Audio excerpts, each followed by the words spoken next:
The Cats of Ulthar by H.P. Lovecraft.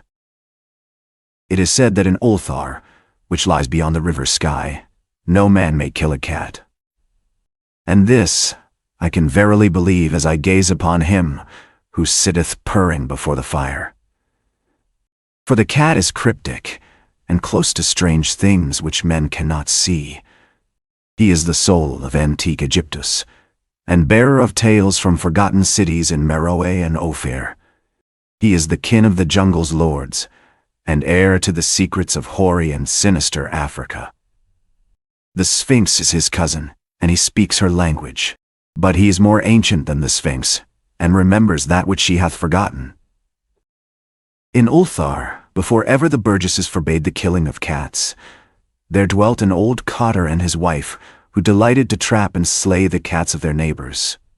Why they did this I know not, save that many hate the voice of the cat in the night, and take it ill that cats should run stealthily about yards and gardens at twilight. But, whatever the reason, this old man and woman took pleasure in trapping and slaying every cat which came near to their hovel. And from some of the sounds heard after dark, many villagers fancied that the manner of slaying was exceedingly peculiar. But the villagers did not discuss such things with the old man and his wife. Because of the habitual expression on the withered faces of the two, and because their cottage was so small and so darkly hidden under spreading oaks at the back of a neglected yard. In truth, much as the owners of cats hated these odd folk, they feared them more. And instead of berating them as brutal assassins, merely took care that no cherished pet or mouser should stray toward the remote hovel under the dark trees. When through some unavoidable oversight a cat was missed, and sounds heard after dark, the loser would lament impotently, or console himself by thanking fate that it was not one of his children who had thus vanished. For the people of Ulthar were simple, and knew not whence it is that all cats first came. One day a caravan of strange wanderers from the south entered the narrow cobbled streets of Ulthar.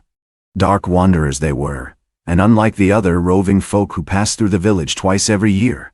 In the marketplace they told fortunes for silver, and bought gay beads from the merchants. What was the land of these wanderers none could tell. But it was seen that they were given to strange prayers, and that they had painted on the sides of their wagons strange figures with human bodies, and the heads of cats, hawks, rams, and lions. And the leader of the caravan wore a headdress with 2 horns, and a curious disc betwixt the horns.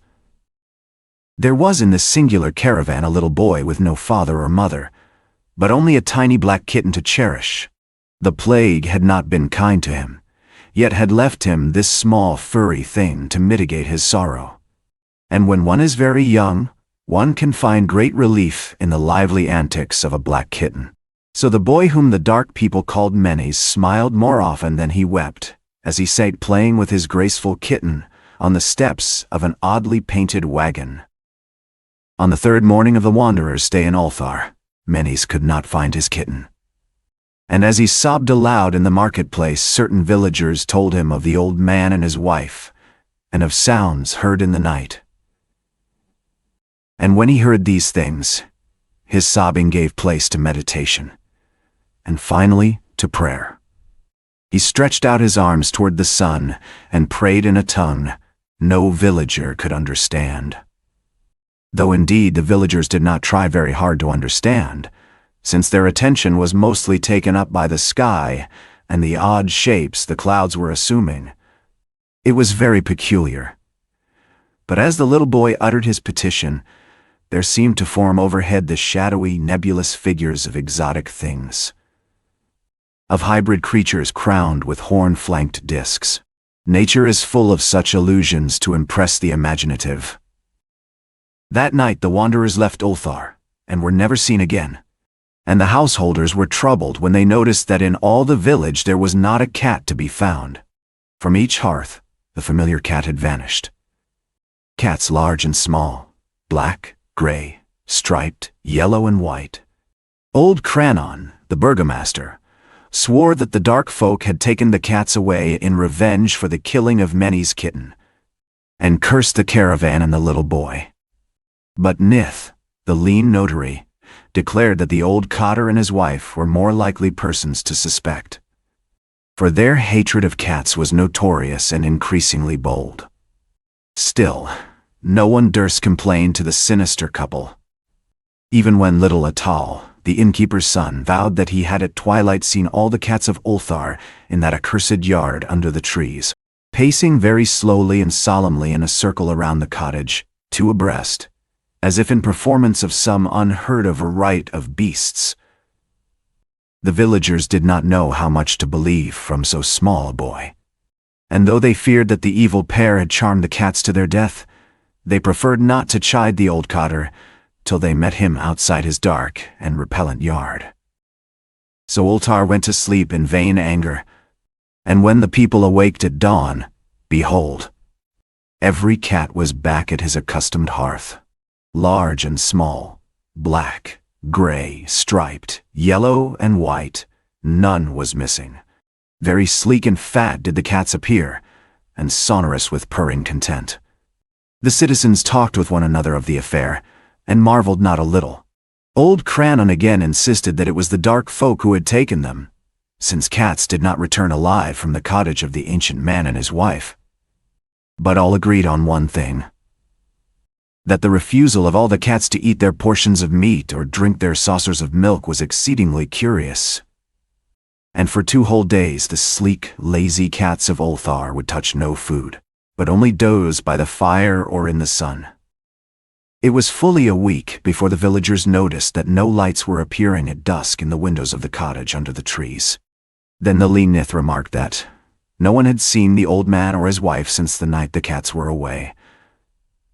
In another week, the burgomaster decided to overcome his fears and call at the strangely silent dwelling as a matter of duty, though in doing so he was careful to take with him Shang the blacksmith and Thul the cutter of stone as witnesses.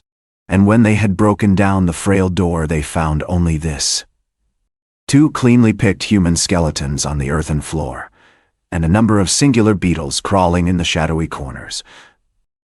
There was subsequently much talk amongst the burgesses of Ulthar. Zath, the coroner, disputed at length with Nith, the lean notary, and Cranon and Shang and Thul were overwhelmed with questions. Even little Atal, the innkeeper's son, was closely questioned and given a sweetmeat as reward. They talked of the old cotter and his wife, of the caravan of dark wanderers, of small Menes and his black kitten, of the prayer of Menes and of the sky during that prayer, of the doings of the cats on the night the caravan left, and of what was later found in the cottage under the dark trees in the repellent yard. And in the end, the burgesses passed that remarkable law which is told of by traders in Hatheg and discussed by travelers in Nir, namely, that in Ulthar no man may kill a cat. This is a Limbic audio recording. For more information, please visit limbicaudio.com.